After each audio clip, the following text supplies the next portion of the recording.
Good morning friends, বলেছিলাম গ্রামের বাড়ির সকালটা তোমাদের সাথে শেয়ার করব। সকাল হয়ে গেছে, একজন পিপাকে ডাকতে চলে এসছে। এখানে পুচকুটাও ঘুমোচ্ছিল। ঘুম থেকে উঠেই ব্রেকফাস্ট সেরে নিয়ে সে কিন্তু ফুল দায়িত্ব নিয়ে নিয়েছে সকাল সকাল আমাদের এন্টারটেইন করার জন্য। এখন সে ডান্স করে আমাদেরকে দেখাবে, তো সেটাই চলছে তার। আর এদিকে আমাদের ব্রেকফাস্টও চলে এসছে। তো সকাল সকাল ব্রেকফাস্ট সেরে নিয়েছি।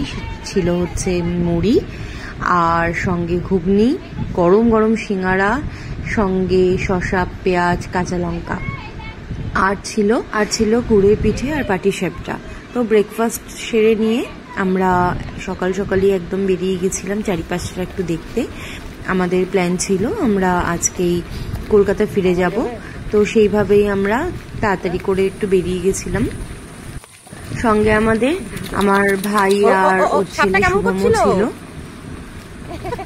তো কিছুটা হাঁটার পরেই দেখছিলাম মাঝে মাঝেই বৃষ্টি হচ্ছে, তার জন্য আমরা টোটো করে নিয়েছিলাম যেহেতু বাচ্চাগুলোর সঙ্গে রয়েছে।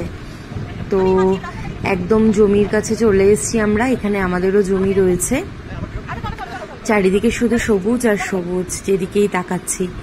কলকাতা একটু সবুজ দেখার জন্য কত দূরে দূরে আমাদের যেতে হয়, আর এখানে যেদিকেই তাকায় সেদিকেই সবুজ। এই নদীটা আমাদের বাড়ি থেকে 5 মিনিটের দূরত্বে। ওই দূরটাতে জমি রেডি করা হচ্ছে ট্রাক্টর দিয়ে, ধান রোপণ করা হবে বলে। চারিদিকে কত পাখি। এখানে যে সবুজগুলো দেখছো মাঠের মধ্যে, এগুলো কিন্তু সব ধান হয়েছে, আর এটা হচ্ছে পাট জমি। চারিদিকে পাট গাছ হয়েছে। এখন ধান, পাট আর আলুর চাষ হচ্ছে চারিদিকে। তো যতই দেখি মন কিছুতেই ভরবে না, এত অপরূপ দৃশ্য চারিদিকে। তো বাড়ি ফিরছি, কেননা বাচ্চাগুলোকে নিয়ে এসেছি, তাদের স্নান খাওয়া দাওয়ার সময় হয়ে গেছে। তো বাড়ি ফেরার পথে একটা সুন্দর মন্দির পড়ে, এটা মা মনসার মন্দির, জমির মাঝখানে।